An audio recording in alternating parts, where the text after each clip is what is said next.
Hi folks, me again. 8:11 a.m. 13/2/2023. This book, in karate and most martial arts, they teach you, without naming it, the physics of angles of strength. They don't actually call it that because most people don't know it's physics. And in karate in particular, they teach you how to break objects, but to me, sometimes what I see is a setup for something that could be easily broken by anybody, because they're simply using what's known as leverage or fulcrum. Anything that's long enough doesn't take much to break, doesn't matter how strong or weak you are. I call that fake. However, they have invented breaking blocks now made out of plastic. Well, they're not blocks, they're panels basically, and they're graded from particular hardness to weakness of the strength of the joint that you can break with your feet or hands, which you can do with another person. Not meant for beginners, meant for someone who's done at least 2 years of training, consistent training, that is, of up to at least 2 or 3 times a week, like I was doing. And at home, so I wasn't taking any shortcuts. I never do. Once you start taking shortcuts, you may as well not train. Anyway, this book is called Iron Hand of the Dragon's Touch, Secrets of Breaking Power by Master Hei Long. And obviously this is Chinese. It cost $25.95 at the time, which is, I would have also bought from Parramatta martial arts shop at the time. So this one is actually published in Boulder, Colorado. So that would be the USA. Yep, USA. 1987. And here we go. The physics of breaking. Anatomy, weapons of hands, anatomy, weapons of feet.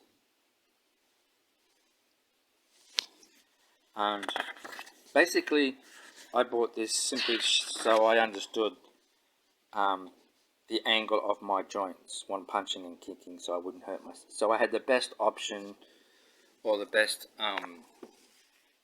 efficiency of not hurting myself, basically, when I punched or kicked something, if it was at the wrong angle. So, I mean, you are taught this at the school I was at, and I just needed something written down that taught you how to do that. Other than, I mean, in writing, that's what I'm trying to say. And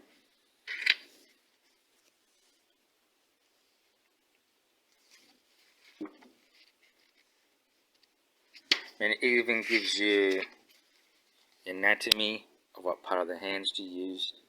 And I should remind you that, remember, this is not karate. This book is basically kung fu.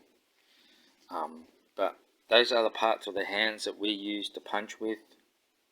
The first 2 knuckles. So,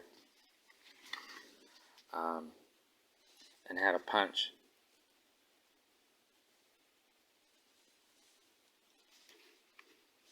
Because if you try doing that first one on a breaking board, you hurt yourself, I know. Ask me how I know. And if you do this one, you don't hurt yourself.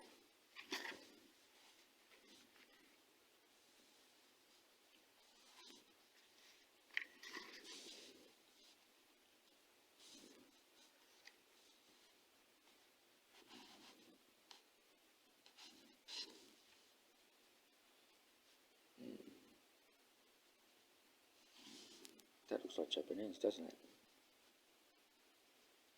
I mean, I haven't read these books for more than 10 years easily.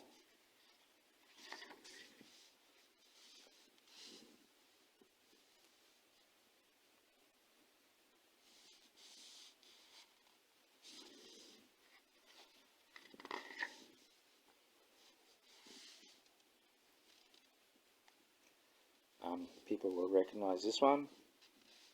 Old school taken, what was it is? Japanese takatana, or knife hand or knife ridge. That's the old school name. Showing the pisiform bone, which is that bone that sticks out on your wrist, usually to the outside. So that would be the right hand bones or illustration. Palm strike that everyone knows. This is even giving you the physics of where to hit to have the most efficient strength of not hurting yourself, especially your wrist.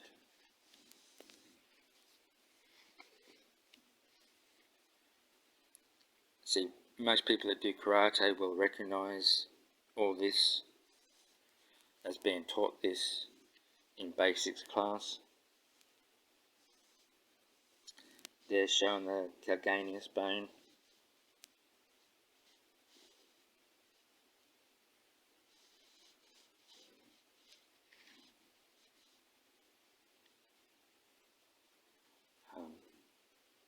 And yes, one day I will put some practice videos up of karate and kata. At the moment, my body is not maintained well enough to do that without hurting myself, especially at my age.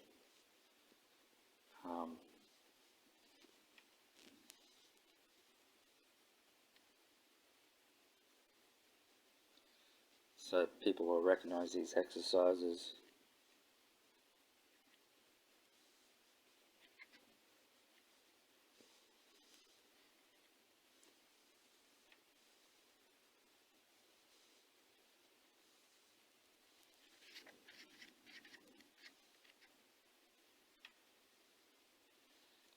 I mean, some of these figures aren't the best, obviously, and don't really show a good example of what to do.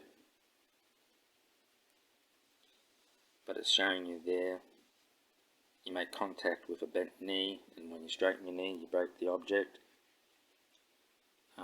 As I said, breaking boards are made out of timber, are usually cut at a length that is easily broken.